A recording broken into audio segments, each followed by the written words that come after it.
ও দাইমা, কিছু কি হলো? কিছুই তো বলো না। আর একটু সবুর কর মাধব। রাধার অবস্থা খুব একটা ভালো না। কি যে হবে কিছুই বুঝতে পারছি না। এমন কথা বলো না দাইমা, তুমি কিছু একটা করো। আমি আমার মতো করে চেষ্টা করছি। তুই বাইরেই থাক বাবা। কিছু হলেই আমি তোকে ডাক দিচ্ছি।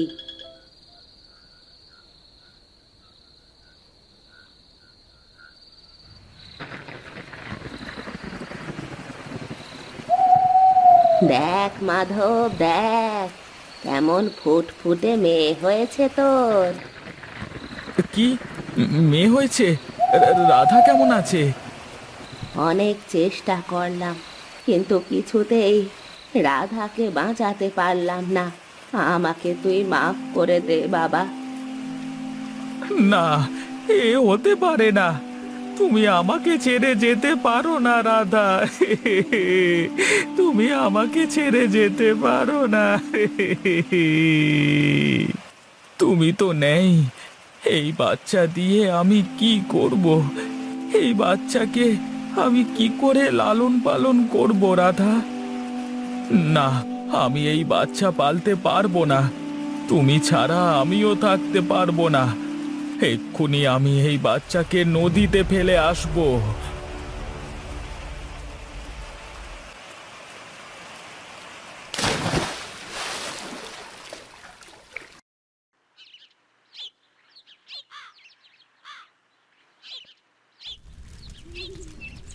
এখন আর কেঁদে কি হবে দাদা? চলো বাড়িতে চলো।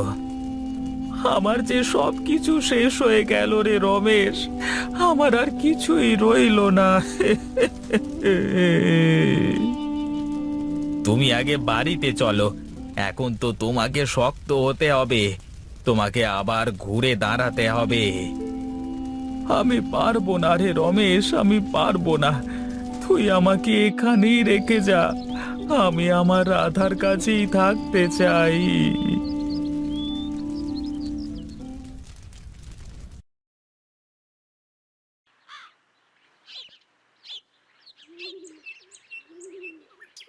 কি রে রমেশ, এই কাঠ ফাটা রোদের মধ্যে কাজ করেই যাচ্ছিস, বাড়িতে যাবি না? বাড়িতে তো যাবই দাদা, কিন্তু তার আগে কাজটা তো শেষ করতে হবে। নে নে, একটু জিরিয়ে নে তাহলে, তা না হলে যে গরম লেগে যাবে। বেশ, তাহলে তুমি ওই বড় গাছটার নিচে গিয়ে বসো, আমি আসছি।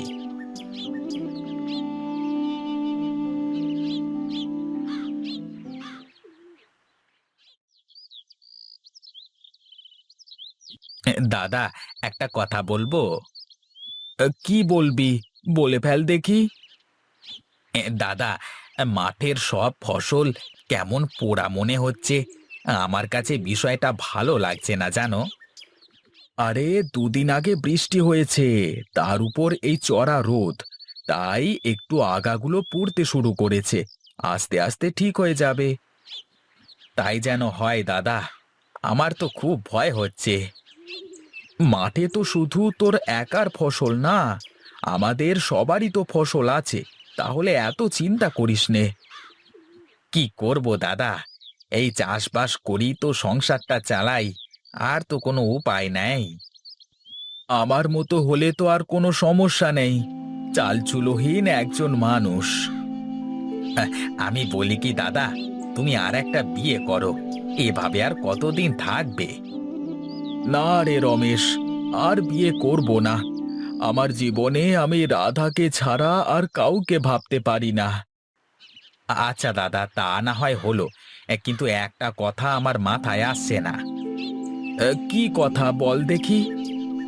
এ, বৌদি তো গর্ভবতী ছিল, তাহলে বাচ্চাটা গেল কোথায়? তুই আবার ওসব কথা তুললি? আমি গেলাম, তুই বসে থাক।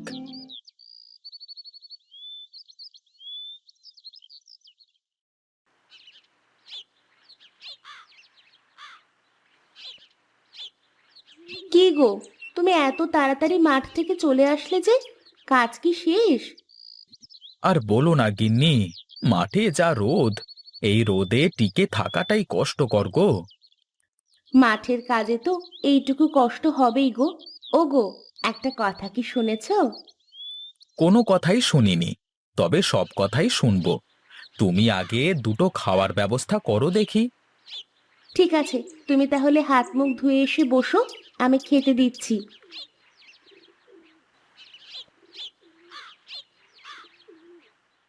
উম, উম, উম, উম। এবার বলো দেখি গিন্নি, তখন কি বলতে গেলে? উম। শুনলাম নদীর ওপারের গায়ে নাকি সব চাষিদের ফসল পুড়ে যাচ্ছে, সারা গ্রাম হাহাকার করছে। কি বলো গিন্নি? আমি তো জানি নে। তুমি জানবা কি করে? তুমি কি কোনো খোঁজ খবর রাখো নাকি? হায় হায় হায়, তাহলে তো আজই একবার ওপারে যেতে হয়। মাধবটা কেমন আছে কে জানে। এই তো, আমি এখন বলে দিলাম বলে তোমার মাধবদাদার কথা মনে পড়লো। না না, আর দেরি করা ঠিক হবে না, এখনই আমাকে যেতে হবে।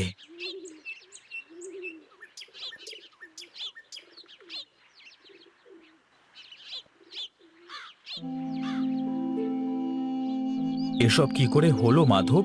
কেন হলো এসব? সবই কপালের লিখন রে বন্ধু। তোরও কি একই অবস্থা হয়েছে নাকি ফসলের? আরে না না, ওপারে তো কারোর ফসলেরই কিছু হয়নি। আমি তো খবর পেয়ে দেখতে এলাম। কি বলো বিনোদদা? নদীর ওপারে সব ফসল ঠিক আছে? ঠিক আছে বই কি, আমি তো সকালে আমার জমি থেকে কাজ করে তারপরে বাড়িতে গিয়ে শুনি এসব কথা। কি থেকে যে কি হয়ে গেল কিছুই তো বুঝতে পারছি না। আমার মনে হয় গ্রামে মড়ক লেগেছে। এখনই কিছু একটা করতে হবে, তা না হলে পুরো গ্রাম শেষ হয়ে যাবে। আমারও তাই মনে হয় দাদা, কিন্তু কার জন্য এমনটা হলো, কিসের জন্য হলো, সেটাও আমাদের খুঁজে বের করতে হবে। আমার জানাশোনা এক সাধু বাবা আছে, তার কাছে গেলেই আমরা সব জানতে পারবো। না না, ওসব সাধুর কাছে গিয়ে কিছুই হবে না, যা করবার আমাদেরই করতে হবে। তুই বুঝতে পারছিস না মাধব, এছাড়া আর কারোর কোনো পথ খোলা নেই। ঠিক আছে তাহলে, তোরা যা, আমি যাব না, আমি বরং বাড়িতে যাই।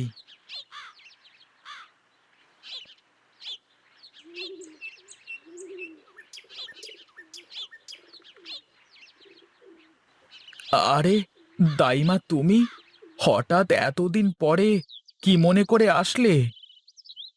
আর বলিস নে রে বাবা, শরীরটা এত খারাপ, কোথাও যেতে পারি না, তার ওপর গায়ের এই অবস্থা। বেশ বেশ, বসো তুমি একটু। না না, বসবো না। তুই একটু তোর মেয়েটাকে দেখাবি বাবা। মা মরা মেয়েটা কত বড় হয়েছে সেটা দেখার জন্যই এত কষ্ট করে আসলাম আমি। কি হলো, নিয়ে আয় মেয়েটাকে।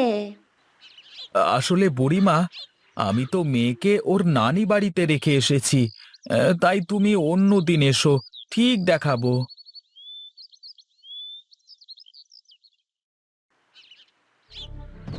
তুমি যা বলছো তার সবকিছু সত্যি তো বুড়িমা? আমি মিথ্যা কেন বলতে যাব রে? গাঁয়ের মানুষের এই দুর্দিনে কি আমি কারো সাথে মজা করতে পারি বল? ঠিক আছে, তবে আজই আমরা সবাই মিলে মাধবের বাড়িতে যাব। আমার মনে হয় মাধব মেয়েটাকে মেরে ফেলেছে, যার জন্য আজ গাঁয়ের এই অবস্থা। তোমার কথা যদি সত্যি হয় বুড়িমা, তাহলে গায়ের সবাই তোমাকে অনেক উপহার দেবে, আর মাধবকে দেবে শাস্তি। এখন তাহলে আমি যাই। আমি শুধু আমার কথা চিন্তা করে কিন্তু আসেনি, এ গাঁয়ের মানুষের কথা ভেবেই এসেছি। ঠিক আছে বুড়িমা, তুমি কোনো চিন্তা করো না, আমি সব দেখছি।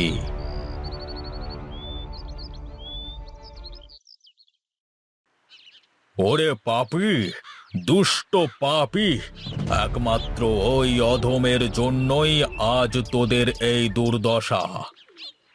কে কে সেই পাপী বাবা? কে এমন কাজ করলো যাতে করে সারা গাঁয়ের লোক আজকে না খেয়ে মরতে হচ্ছে? মাধব, মাধব ওর নিষ্পাপ বাচ্চা মেয়েটাকে ওই নদীর পানিতে ফেলে দিয়ে মেরে ফেলেছে। তাই তো এই গায়ের উপর অভিশাপ পড়ছে। বাবা, এই বিপদ থেকে কি উদ্ধার হওয়ার কোনো রাস্তা নেই? আছে, আছে, রাস্তা আছে। ওই পাপিষ্ঠকে আগুনে পুড়িয়ে ভস্ম করে দিতে হবে, তবে এই গ্রাম আবার আগের মতো হয়ে যাবে। কিন্তু কিন্তু তা কি করে সম্ভব? একটা মানুষকে জীবন্ত কি করে পুড়িয়ে মারবো আমরা? পাপ মোচনের জন্য এছাড়া আর কোনো পথ নেই রে বাবা। যা, এক্ষুনি যা, ওই পাপিষ্ঠকে চিরতরে দুনিয়া থেকে বিদায় দিয়ে দে।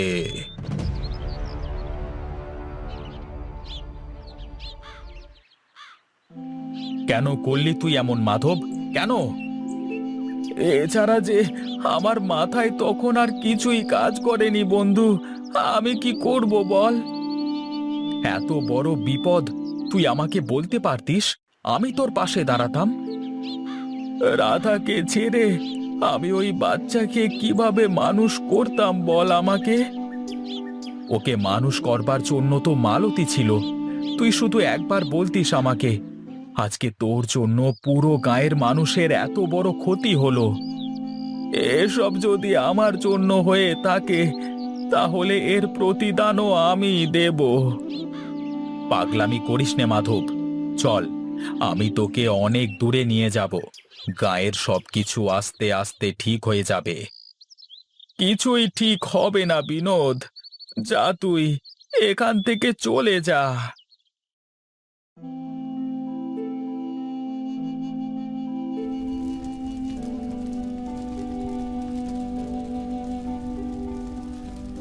আপনাদের আর কিছুই করতে হবে না।